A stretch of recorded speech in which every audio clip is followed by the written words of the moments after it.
NBA YoungBoy went through things most people don't survive. Surrounded by violence, abandoned by his parents, living in poverty, and before he was 18, he was facing the possibility of life in prison. And yet, he made it out.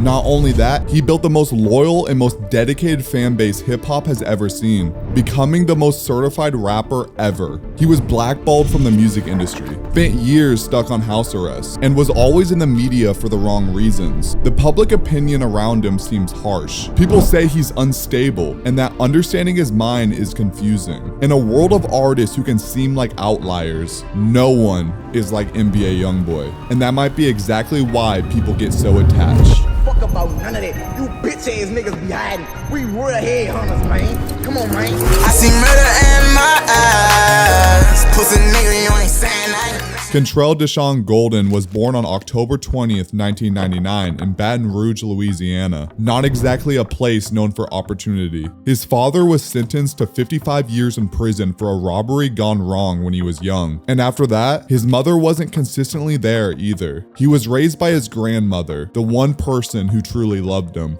At 4 years old, he broke his neck while wrestling at home. He had to wear a halo brace screwed into his skull while his spine healed. The scars you can still see today. He was closest to his older brother, Pierre. When he was 7, he was holding a notebook of lyrics while telling his brother he wanted to become a rapper. Although it wasn't serious, he was just a little kid. What he mostly did was cut grass with his older brother for only $7 around their street to make some extra money. Eventually, as they got older, it wasn't enough. So stealing and break-ins replaced lawn work. It don't matter if you in that setting or you out that setting.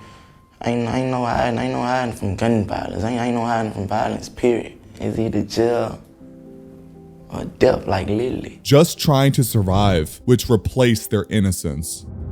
And that's when his grandmother passed. This changed everything for Kentrell. Well, my grandmother was my everything. That was my protection, my comfort. Because in psychology, that's critical. When you grow up with abandonment and instability, that doesn't just go away. It can make you guarded, quick to react, quick to push people away before they can hurt you. And it can build anger. A lot of it. No dumb rapping, bitch. No YouTube and none of that bitch ass shit. And don't speak on me. Fuck you on the time of me, my rap. Hey, you lucky I don't want to speak on that. Boy, you better stay in your place. These niggas hoes, man. Fucking sell, nigga. The fucking nigga watching me fuck. Waving around guns on an abandoned lot on Chippewa Street.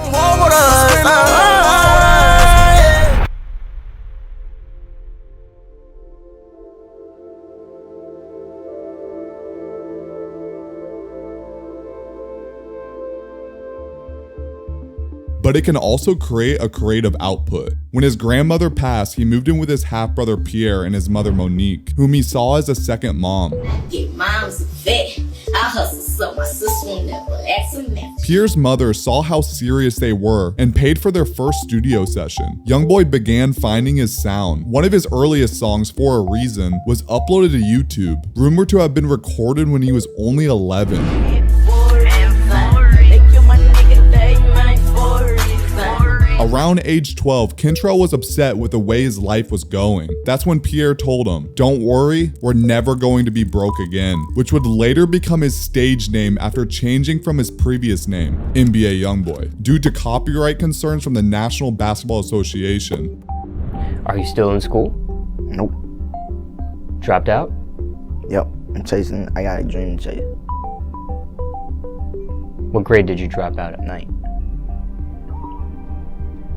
And what was the reasoning behind that? I have a dream to chase. Kentrell would drop out of the 9th grade, and music stopped being a hobby, and it became therapy for Kentrell. Pierre became his manager. He printed thousands of CDs and handed them around Baton Rouge. However, they were still living their lives recklessly, and Kentrell was sent to a juvenile detention center for 6 months for a break-in. When he was locked up, he actually had a lot more time to write, and that's what he did. So when he finally got out, he immediately made and released a project with a fitting title, Life Before Fame. I don't know that nigga tell him stay in his lane. Listen to his face if he say my name. Youngboy started releasing countless mixtapes, being inspired by Louisiana natives Boosie and Lil Wayne, with the way they used to flood the streets with their projects. Local buzz grew. Eventually, he caught the attention of local artists like Kevin Gates and Boosie himself, but he was still just a teenager, and his work ethic became his trademark. We haven't exactly seen someone his age release as much music as he did, which only made people more interested. Rest in power, it's all about power. It was now 2016. Why don't give a fuck? My bag and Louis V on my bed. I am so bad, you such your gates, now get it on the stage. Just to lean the family. I'm surrounded by them snipers. So on dollar spoiled. Staring at my necklace cause my diamonds Look at me, ayy. Fuck on me, yeah. Look at me. Rap was now shifting the energy and the new artists were breaking through. Youngboy was building something different while being isolated from the new wave. In October, he drops 38 Baby, named after the street he grew up on, 38th Street, which was the first of many gold projects he'd end up dropping. And I don't go nowhere without that, I ain't know me. This shit so cut through my own niggas talking down on me. She like how I be swaggin'. She said she wanna be my down chick. You don't know The internet was paying attention. The buzz was growing.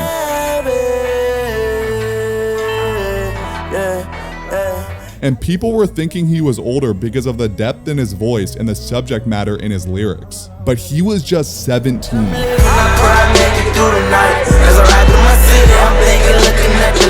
that would end up saving him his life. Rapper NBA YoungBoy has been arrested in Louisiana. The following month, Kentrell was arrested on 2 counts of attempted first-degree murder, allegedly revenge for the killing of an NBA crew member. These were serious, real charges, facing the possibility of being tried as an adult. And now Kentrell is waiting on the final verdict from potentially disappearing forever. For any artist, that's it. Career over before it even starts. You had your opportunity and you let it go by going to prison. However, people get curious. So when the public heard about this, his music started spreading even more. People were infatuated with who NBA YoungBoy really was. They wanted to learn more about his troubled mind. Is what they heard about him true? Is he innocent? Is he really just 17 with all of this happening? Kentrell was realizing he had another opportunity, so he took advantage of feeding his fans by dropping music behind bars from what he had. He sounded paranoid, frustrated, and vulnerable on these tracks, and he was uncertain if he was gonna make it out. And that torment made the fans even more interested. They didn't know when it was going to end, so every drop felt urgent, like it might be the last one for a long time. They loved the idea of what YB was, and that's when the obsession really started. Eventually, he wasn't convicted of the original charges, but accepted a plea deal for a lesser charge of aggravated assault with a deadly weapon, which landed him 3 years of active probation. But to him, it felt like freedom. He knew he got his second chance. So wasting no time, YoungBoy recorded and dropped his song, Untouchable. Dropped out of school to chase my dream, I had something for the proof. I put my all into this shit. The lyrics contained a theme of ambition, to make it at all costs, telling his fans that he would not let up again. I can't stay on my grind, no I can't be no fool. No I can't slip, no I can't fun, but gotta stick and move. And that became a theme for his AI YoungBoy project. Kentrell's dreams were finally coming true. My dreams coming true. And stayed down till I came up with my niggas. Right or wrong, forever right, you know. 16 I got locked in that cell and they ain't let me out. Money I'm talking, you know that I'm ballin', I'm hustling. I ain't never seen a drop. For to see me, bitch, you gotta go pay for the show. Since a youngin', I've been getting it on my own.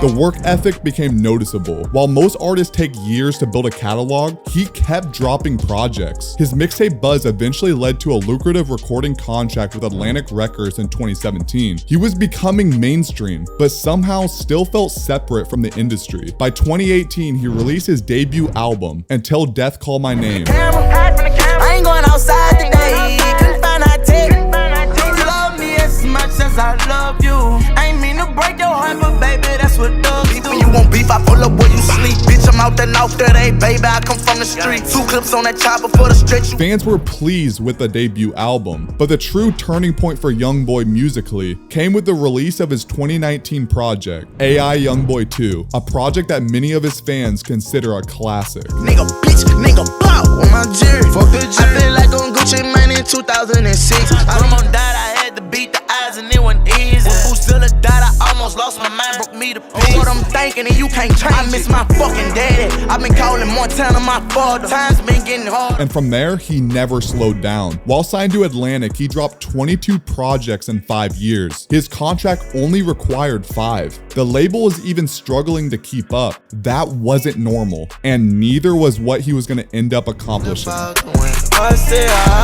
taken into custody, the 21-year-old, whose real name is Kentrell.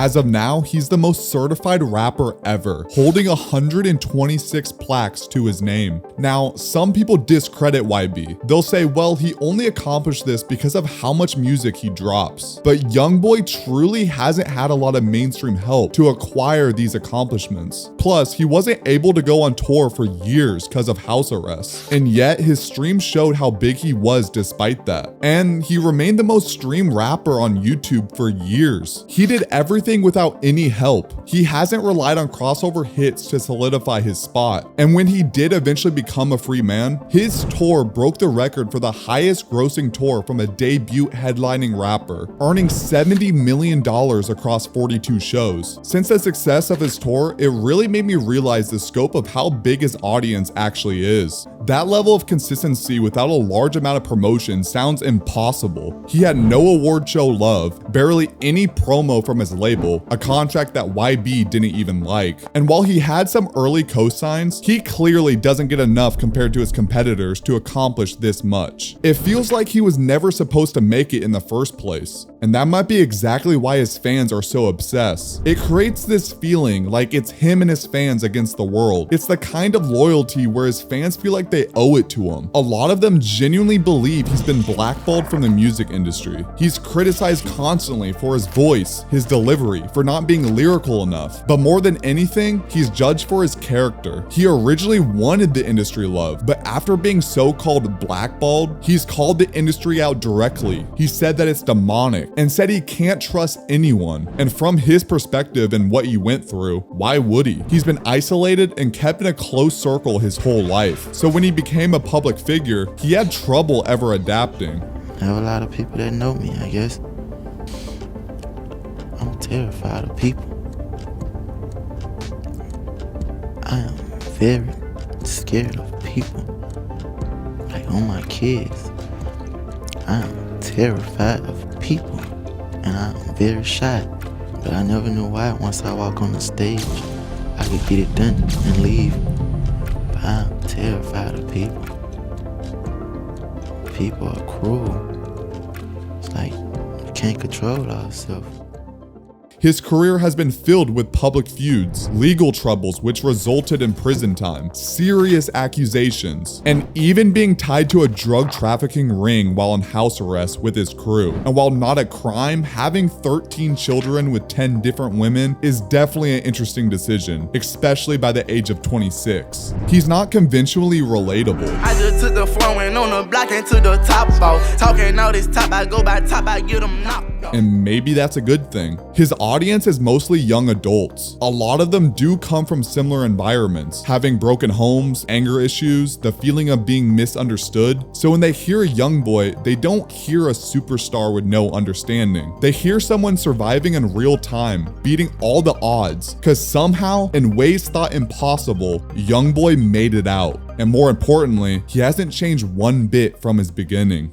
Now, I remember around 2019, the backlash against Youngboy peaked. The common critiques was that they thought he mumbled, that his voice was unbearable, that he wasn't lyrical, that his flows fell apart mid-verse, and that he wasn't versatile. To outsiders, the hype doesn't make sense, but the constant harsh criticism really seemed to strengthen his fan base. Honestly, Youngboy being the punching bag in hip-hop really seemed to piss off a lot of his fans. I truly do think this was the start of rage bait culture. Yes, online trolling has always been a thing, but I would say the whole idea of the rage bait term reaching the mainstream all started with Youngboy. I saw so many accounts during quarantine with Youngboy's mugshot as their profile picture, spamming YB better under comment sections, especially Twitter. And yes, a lot of it was satire, but a lot of it was exaggerated because his fan base was known for being obsessive. So they really made it their personalities. Cause Youngboy fans do truly know how obsessed they are with him, and they're gonna show their support when you discredit him. The only modern fan base that mirrors this kind of loyalty might be Taylor Swift's. Not because the music sounds alike, clearly not, but when people question the hype, the core fans double down. Casual listeners have looked at Taylor and Youngboy's music as being bland and not understanding the point. They always think that there's much better artists in their respected genres. But their fans get it. They don't really care if other people don't understand it, but yet they'll defend their artists if they need to, and that only brings their fan bases closer together. So y'all, let's talk about NBA YoungBoy for a second. What makes YoungBoy be so loved by his fans? It's good for us to talk about stuff like this because you know how my fans act with me? And it feels more like a family, like camaraderie, and they don't play about me and I don't play about them. And people always try to like figure it out. But what is it about NBA YoungBoy that was able to garner that level of hardcore, diehard, unwavering support without getting help from a lot of the mainstream outlets? So somebody said the more haters he get, the stronger their love gets. Kind of like us with you. Bingo. And I want to make it clear that Youngboy is not just this aggressive street rapper beefing with everyone. Then that's when they stepping on your homie. I say stretch him, catch me murder walking, then I bang. For everything he went through, it only makes sense on why some of his material is much more sad. I'm like Kentrell, you gotta stand up, it's your time, I see. I'm like Deshaun. He's talked many times before on how he didn't want to live past 18. Sometimes you want to die though, so you don't feel nothing no more. I don't think you really feel like that. You gotta talk more. A lot of his music has depressive themes. With subjects like trust issues and paranoia. With other subjects including responsibility, ambition, and perseverance. My money, my pain, it don't make me no better than no other one. Which became more noticeable as him and his audience grew together. And when an artist is that expressive about their emotions caused by trauma, whether it's sadness or anger, people can relate to it, causing them to be attached to a figure like Youngboy naturally. Now, is that really why people get so attached to Youngboy? It could be part of it. Could it also be from the loyalty that he built? I mean, his fans saw him almost lose everything and somehow still made it on top. Sure, it could be the loyalty, but countless celebrities and rappers have had rough upbringings. A lot of them rap about what YB raps about, but few within the music industry become unavoidable. Some call it the it factor. It's the quality that when someone walks in a room or on screen, they get all the attention. It can be their charisma, mystery, confidence, uniqueness, and all-around star power. And while it may seem like a lot of celebrities have this, it's way less common than you think. It's the difference in execution and the ability to adapt that makes some celebrities fade away eventually, while others stay here culturally. And when it comes to that factor, Youngboy has it. But let's be honest, plenty of celebrities with that it factor come with controversies, yet they stay relevant while others fade when pressure hits. Youngboy stayed, even though clearly he's had a lot of controversies surrounding his name. NBA YoungBoy isn't exactly a complete person. You could even argue he's a terrible role model, but despite the headlines of how the media wants you to perceive YB, that flawed character creates a mystery to understand him from an outside perspective. That's why his fan base is so diehard. I always wanted to be a rapper. This was always my dream. I never had a plan B. This is what I was set on becoming. That's what it was. And yes, you can credit his work ethic. Can't be on top forever, you know? You can credit his ambition. There's always to be another artist. You can credit his But accomplishments. there'll never be another young boy. I will not be provoked. I will not be broken. And I'm not going back to where I used to be. But some people just have something you can't manufacture. Accept it or not, I ain't going back. You might not like his music. You might not even like him as a person. But one thing is clear. Kentrell was always meant to be a star.